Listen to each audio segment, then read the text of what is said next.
Coming up, campaign updates, call-in from a comrade, upcoming events, and how you can join the socialist fight. But first, ICE and CBP, their wanton violence, and local response. Hello, everyone, and welcome to the MDC Dispatch. I'm your host, Tony, and I'll be bringing you the news and events from Metro DC DSA. Subscribe to the YouTube channel and be on the lookout for a new Dispatch episode every first and third Sunday each month. On Saturday, January 24th, a Customs and Border Protection CBP agent murdered Minneapolis resident and ICU nurse Alex Preddy. The agents, originally harassing one of Preddy's neighbors, turned on him after he attempted to intervene, dragging him through the ice and snow, disarming and beating him, and firing 10 rounds across his body. News has since come out that the agents might have been targeting Preddy after an incident over a week before that left him with a broken rib. Preddy is far from the only victim of Immigration and Customs Enforcement, ICE, and CBP's violence. A proposed defense budget, which was approved by the Senate Friday and returns to the House on Monday, would ridiculously inflate the Department of Homeland Security's budget, allowing them to exact more violence over the working class.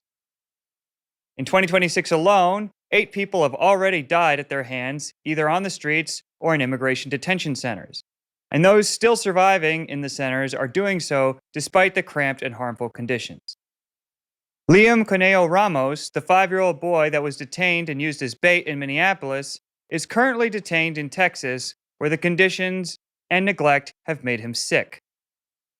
In spite of the violence and terror plaguing communities across the U.S., the working class is fighting back. In the wake of the murders of Keith Porter, Renee Good, and Alex Preddy, people have protested, rallied, and held vigils. Only hours after Preddy's murder, Socialists assembled for an emergency march and rally in front of ICE headquarters to demand an end to the state-sanctioned violence and federal occupation of D.C.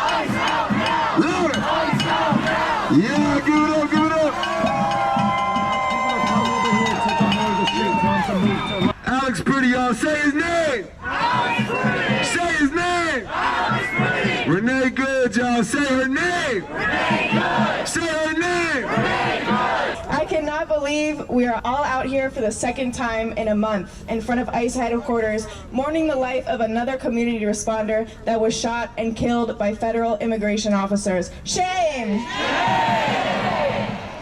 Alex Preddy was bearing witness to an ICE and CBP detention happening in his community when he was wrestled to the ground and beaten by federal agents before being murdered. Shame! Shame! Alex was an ICU nurse, a caretaker, and a cancer researcher, and this translated directly into how he showed up for his community and his immigrant neighbors. May we all embody Alex's bravery and commitment to his community. Every single day, we have to watch horror after horror, from Minneapolis to LA to right here in our home in DC. Alex Preddy was a nurse. He was helping a woman who was being attacked by CBP agents when those agents turned on him and executed him in broad daylight. His death is the latest cruel murder at the hands of federal agents after Renee Nicole Good, Keith Porter Jr., and too many others. In the just 23 years since the Department of Homeland Security was created, its sole purpose across administrations has been to surveil, terrorize, and deport Black and brown people. But now DHS is emboldened to act as Trump's secret police, a paramilitary force meant to uphold fascism and authoritarianism. Right now, I am standing in disgust, in terror, in rage, with the people of Minneapolis. Fucking right. That's right. ICE and other federal agents have been storming the city on what they call a crackdown on illegal immigration. Shame! You already know that's some bullshit. ICE has been deporting U.S. fucking citizens these last few months. Fuck ICE! And now, unsurprisingly, ICE is killing people they don't even consider targets according to their criteria. I want to say that I'm extremely grateful looking around at this crowd like the speakers before me. This is really, truly unbelievable. I woke up this morning feeling so inspired at what happened in Minneapolis yesterday, where 100,000 people shut down the city on a work day. Which really changed my mind about what I think is possible in this country. We must be honest about what is happening in this country. They are shamelessly terrorizing our people in the streets, sending bombs across the world, and are attempting for us to sit silently as they do it with our tax dollars. They expect all of us to fall for the lie that our neighbors are our enemies and the billionaire war profiteers are our friends. Every struggle that you can think of, every struggle, the immigrant struggle, the struggle of working class people, the struggle for trans rights, the struggle for a liberated Palestine, the Trump agenda and the whole damn system have set back and continue to stop their advancements. That's right. We are enraged by this blatant act of state terror against the people's movement, shooting yet another community responder in the face, an act of pure brutality and yet another bloodstain in the long and bloody history of the United States violence against working people here and across the globe. The audacity of ICE and the Trump regime to shoot and kill not one, but two people in the same city while labeling community organizers as the terrorists is an outrage. I'm from Metro DC, Democratic Socialist of America. We're proud to be a part of the Families Not Feds Coalition. Almost every day, even on days as cold as this, responders in DC watch these streets in order to protect our immigrant neighbors from the harassment of federal agents. I am proud to be one of them. Responders across the country share a kinship with one another and the communities they protect. Those who patrol and warn their communities are living the motto, "We keep us safe." Who keeps us safe? We keep us safe. Who keeps us safe? We keep us safe. I'm with Sunrise DC. We're a youth-led movement focused on action against climate change, but we know there will be no action to protect our environment as long as this fascist authoritarian regime remains in place. And as sure as I stand before you in this body, in this pigment, I know that this is not a descent into fascism. This is a slipping of the mask. This is a tightening of the fist. President Trump has mobilized an army of fascist losers to terrorize our communities and intimidate us into complacency. But the people say no more. People in Minnesota are taking the charge and rising up against the attack on their city. They forced hotels and businesses to stop serving ICE. They shut down airport terminals, and tens of thousands have taken the streets to demand an end to the terror. Bowser, Bowser, can't you see? Bowser, Bowser, can't you see? You don't represent DC. You don't represent DC. Fuck ICE! Fuck ICE! Fuck ICE!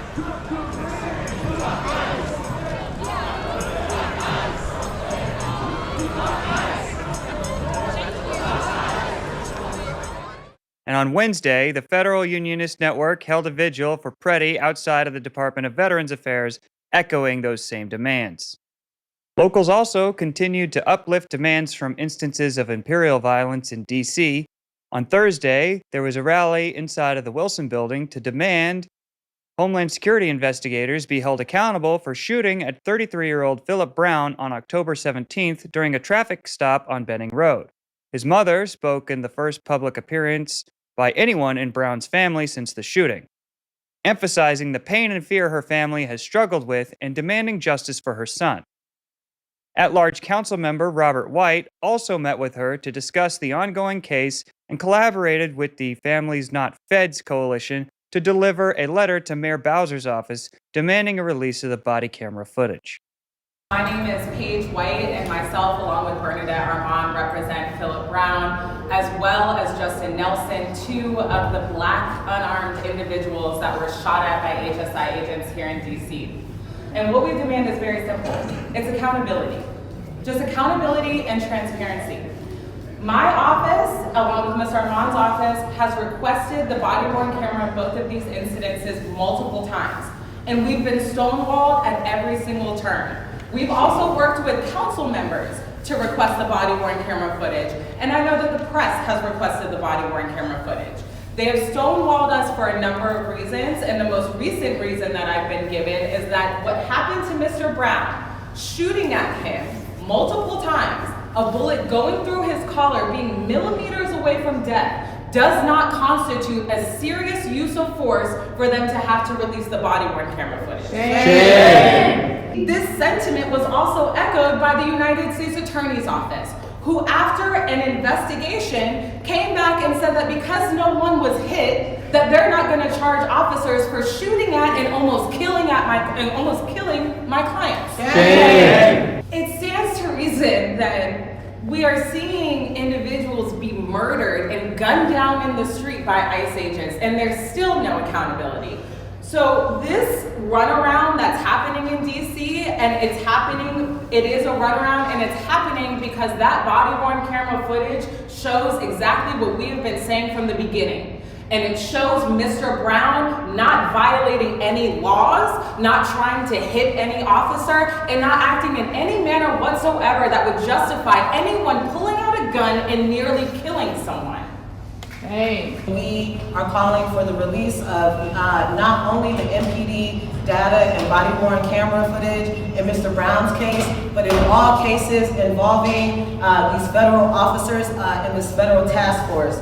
We're also demanding a complete repeal of the executive orders that locally are allowing the collaboration between ICE and the Metropolitan Police Department. And as Paige said, we as well want and need an end to the Safe and Beautiful Task Force, and for Mayor Bowser to actually uphold the laws that are on the books. The Sanctuary Values Act is still good law, and we demand that our mayor follow the law and uphold the laws that are on our books. That's right. The reason why Mr. Brown is not here is because he still fears for his life today. Shame. He is still traumatized by what happened on October 17th. Anytime he sees blue and red lights, or he hears sirens going off in the air, which is constant. It is I live near Ward 7. It is a constant presence, the police being in our neighborhoods. And he still has a gut reaction and a gut fear, and that is directly related to what happened to him. DC students organized a walkout on Friday, and on Saturday, Free DC continued its picket of Target stores that has been ongoing since last year, taking it citywide. Anyone in the DC area looking to get plugged into this work should fill out the vetting forms for the Community Defense Working Group, one of Metro DC DSA's priority campaigns, and for the daily DC patrols. In early January, the local Democratic Socialist electoral gambit began in earnest, with socialists fanning out in the heart of DC and the hills of Prince George's County in support of Aparna Raj's bid for DC Council and Amara Kroom's run for Prince George's County Council. This weekend, socialist operations in Montgomery County are launching to elect Josie Caballero and Zola Shaw to the County Council and re-elect Gabriel Acevero to the Maryland House of Delegates. Phone banks and canvasses are already underway, with training for those who need it and more to follow. The Montgomery County branch of MDC DSA is also hosting a fundraiser at Clear Skies Meadery in Rockville at 6 p.m. on Sunday, February 15th, for Josie Caballero and Zola Shaw. Both Josie and Zola are campaigning for a more affordable and just Montgomery County, and will need organized money and organized forces to counter attacks from big business, the real estate lobby, and landlords. To support any of these efforts, find the electoral volunteer interest forms linked in the description. On Friday, I sat down with MDC DSA Comrade Gary Z to discuss the region's local politics. Here's part of that conversation. Everyone, this is Gary. I know him through Metro DC Democratic Socialist of America, and having him on just to talk about maybe some of the issues he works on, some of the issues DSA works on, kind of whatever you want to talk about, Gary. Yeah, I mean the big thing I do mostly our publication stuff, which is just writing. Yeah. But I know that now it's kind of switching into campaign season, and I'm an anarchist who's obsessed with elections. It's a real problem. I Real know. bundle of contradictions there, but I like to watch them. I like to watch the people on the screen yell at each other. Yeah. and cause a lot of chaos. And it seems like in DC, like the left has these wide openings to move. Yeah. So I think now I'm trying to figure out how to maneuver with that. But I'm a little black pilled to elections just because of the I-82 repeal that just the Initiative 82 repeal that they moved through the council during the summer. What are some of the big issues? It must be mostly, if people don't know, DC's been under occupation from the federal government, with the local government completely collaborating with them. Is that the biggest issue on people's minds for this election, you think? No, I mean for a lot of people, it's like it's the elephant in the room. Sure. I'm gonna share a map of DC because I think it's helpful. So we're like DC's kind of split between like this area, which is like wards 2, wards 3. It says the richer area. A lot of libs here. Yeah. Then here you have like the ward 1, ward 4. This is kind of the socialist core. So you have a lot of the far left is in this area. I realize I have my home thrown on here, but yeah, no, I didn't put it up on the screen because I noticed that. But no, Okay. basically, what he's saying is like Northeast DC is very kind of suburban, northwest. Sorry, Northwest. Yeah, kind of suburban, like west of Rock Creek Park, I think. Very, very kind of suburban, upscale, and then maybe a little more, right wing, and then sort of in the middle there. Yeah, it's just a denser place, so you have a lot of renters there. Right. Here's a non-personalized map. Okay. But part of it is like here in this renters area is where really just rent, and it's such a buzzword now, but affordability are just the prime concerns. But you also have a lot of immigrant communities here, and that it's just the presence of CBP, MPD, and ICE are just consistent. It's not as in your face as it was early in the year. I'd say early in the year there was just this really intense assaults, kind of like the prototype for what you're seeing in Minneapolis now is happening actually in this area right here. Yeah. There were times when I was working out at the gym and you'd have a bunch of people run downstairs because ICE and MPD were like arresting somebody or harassing somebody, and people would go out to try to confront them. Yeah, no, this was one of the early things that really gave me a lot of hope was that early video. It was in Columbia Heights of people just walking and ICE just having to run away because the street was flooded. Like they would literally just get run over. They turned around, tried to argue with people. They just kept screaming in their face. It was great. And it was early on when, I was feeling not great. And I was like, oh, we can do this. No, those early assaults were really, or those responses were really great. I think the problem is that MPD and ICE kind of changed their tactics a bit, right? Yep. I think they stopped. Not stopped. I think they lowered the intensity of their pickups. Right. I always assume that too, because to be honest, if you completely isolate or harass the immigrant population of DC, you shut down. This is the downtown corridor here. All of this stops working. all of this stops working, because Absolutely. that's half of your labor force. Yeah. Right.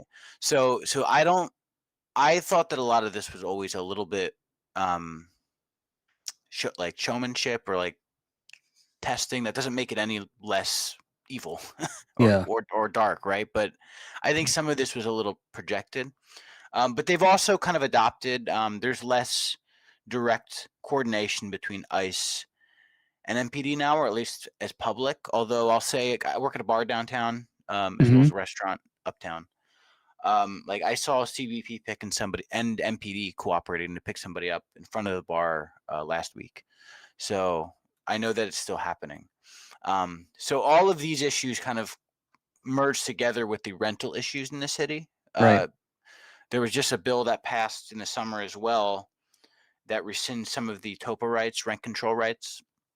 I'm sorry, TOPA rights and eviction protections for people in houses, or for people in apartments. So that's something that's going to reduce the bargaining power of renters, which is this whole area right here is all renters. Right. And I think really the question is, can candidates actually collect or inspire that voting block into an actual constituency? Because we are divided along different types of buildings we live in and such, right? Absolutely. And then finally over here you have like Northeast Washington, and then you have east of the river Washington. Right. Here's a typically older blacker population. A lot of native residents live around here. A thing that's kind of important is like there's also a lot of wealth tapped here, because there's a lot of like cheaper properties that wealthy people can buy. Right. Yeah. Right? Gentrification. So yes. Yeah. So, or not even just gentrification the way that we typically think about it, but just if you work for Mayor Bowser's government, even maybe you grew up in Deanwood or something, right? You can afford a house, a pretty big plot of land over here. Oh, okay. And then you become, a part of the patchwork here, and that's why some of this tends to vote more conservative sometimes, right? But also weirdly votes on left-wing issues too. If you follow the Initiative 82 vote in 2022, Ward 7 and 8 voted for it by like 80%, 90%. Initiative 82. That 82 was the phasing out the sub-minimum wage, the tip minimum wage, right? To make it so that everybody's at least paid the minimum wage. Like that was crazy numbers. But then like you look at the mayor's race, and it votes almost overwhelmingly for Bowser. Typically votes more for conservative at-large council members. But it's kind of confusing, but it makes sense when you remember that there is a lot of concentrated poverty in these areas, but there's also a lot of community here, and a lot of people who do have like some level of wealth and like connection to the running of the city as well too. Right. Yeah. For sure. I feel like DC is a little different than like the rest of the country, but I feel like the map is very much kind of clear in terms of electoral stuff. Like you were saying, be kind of black-pilled on it, but like we were looking at candidates who are running yesterday. Oh, you were? Yeah, and like cool. there is who is it? There's someone running in on a pretty progressive platform in like a very rural Kentucky district. Okay. Yeah, and like I don't think they're explicitly DSA, but like their platform is pretty good, and like they're not taking corporate money and stuff. And then like DSA is running someone in New York 7th. And I'm just seeing like the possibility of like a cadre of like, not typical Democrats. But, at the same time, I'm looking for who's going to try to start the grift, There's a lot of grifters in DC. So the thing in DC is you have a lot of feds, or not say feds, like consultant types who want to test out their political, like whatever political stuff is going to shoot out to the national level, they want to trial it in DC first because they live here.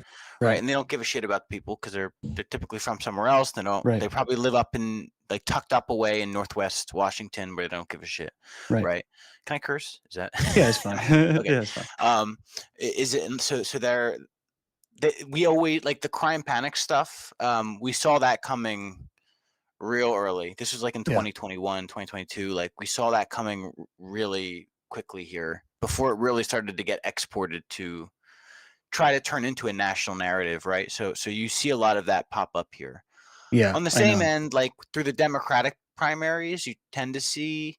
Actually, I think in terms of politicians, it's a little different actually, because I think for so long, people who are running in DC have been so fucking like there was no challengers to the like Bowser Green team. That's kind of our political team in the city. Right. Like her reign over the city, that there was just no skill or attention or energy. And I think with the explosion of like democratic socialism and with Bernie's movement, now what we're seeing is like real competition put into this. And that's where Janice Lewis George comes into play. Yeah. Because she was kind of the first one to really break through. Actually, I can go to that primary election here. Like this is the Ward 4 was where she won. You see here, this was a district where like actually Elizabeth Warren got more votes than Bernie Sanders, right? But this was Janice Lewis George. She DSA, now running for mayor. She beat Brandon Todd by just about 2,000 votes. Right now, this guy was a Republican, lived in Silver Spring, moved across the border, switched to Democratic Party, and was in the Ward 4 seat for I think 2 cycles. Right. Yeah. He was one of the people who voted to repeal Initiative 77. That was the first time we tried to get rid of the tip minimum wage in DC. Like Janice was really the first leftist candidate to really push through. Before her, there was an attempt by this guy Ed Lazier, who's running for council chair. He's a good guy, but he just didn't have the organization needed to really push through. But Janice was able, like with the DSA's backing, I think, like really just that's really what made the difference, because all of the door knocking energy that was going towards Bernie got relocated into this ward, and it worked, because we found every tenant, every worker, every student, every old, have a lot of old lefties, old punks in DC who had given up on politics for a while. They were kind of pulled into this coalition, and that's what, when you find all those people, you can win. Yeah. You know? So join the chapter for any of the huge slate of events coming up in the next few weeks. RSVPs linked in the description. The DC Maryland Abolition Working Group will be holding its bi-weekly meeting on Monday, February 2nd, to discuss strategy and planning. This event is open to both DSA members and supporters. On February 3rd, the Abolition Working Group will also be hosting Socialist Night School, Abolition 101. In this session, they'll discuss what policing in prisons are, what abolition means, what abolitionists do, how abolitionist approaches differ from other critiques like mass incarceration, why abolitionists demand more than reform, what some alternatives to policing in prison look like, and the relationships between capitalism and the carceral state, abolition, and socialism. Join the Bodily Autonomy Working Group's Reproductive Justice Campaign as they meet to discuss our upcoming events, actions, and more. They will be going over their campaign, how you can get involved, Wednesday, February 4th. Are you interested in building labor power in your workplace? Come to Building Power in the Workplace Labor Leadership Training on Saturday, February 7th. Workplace power is built from the ground up, and having strong rank-and-file leaders is essential to taking on the bosses. This training is designed for both union and non-union members who want to learn or brush up on the skills and best practices from experienced organizers for becoming an effective labor leader on and off the job. Subscribe to the weekly update for the most up-to-date list of events every week at the link in the description. More than just DSA is hosting events in the coming weeks, so are many other groups. Here are a few other upcoming events. On February 3rd at Bull Co-op, watch a screening of the documentary March Against Baloch Genocide, which narrates the story of the Long March organized 2 years ago by the Baloch Jetty Committee in Pakistan that aim to highlight the issue of enforced disappearances in Balochistan. A discussion with one of the founders of the committee will follow the screening. Do you love punk rock? Come out to punk rock karaoke benefiting Ward 2 Mutual Aid at Black Cat on February 6th. It's an all-ages night of punk rock karaoke madness, and tickets benefit Ward 2 Mutual Aid. See you there. Find these activities and many more at the calendar of events on the website or in the full weekly update, also linked in the description. The Democratic Socialists of America is growing. If you're not a member of DSA and would like to connect with other like-minded activists, community organizers, and neighbors, visit dsausa.org and join today. Metro DC DSA is the third largest chapter in America with over 3,000 members. We're very active in the community and have groups focused on labor, tenant rights, LGBTQ rights, environmental activism, and much more. DSA is the largest socialist organization in America, and we would love to have you as a member. These and other stories, along with links and sources, can be found in the Metro DC DSA Weekly Update newsletter, which you can find linked in the description. This production has been a collaboration of members of Metro DC DSA. Look for new videos on the first and third Sunday every month. I'm your host, Tony, signing off with a reminder: a better world is possible.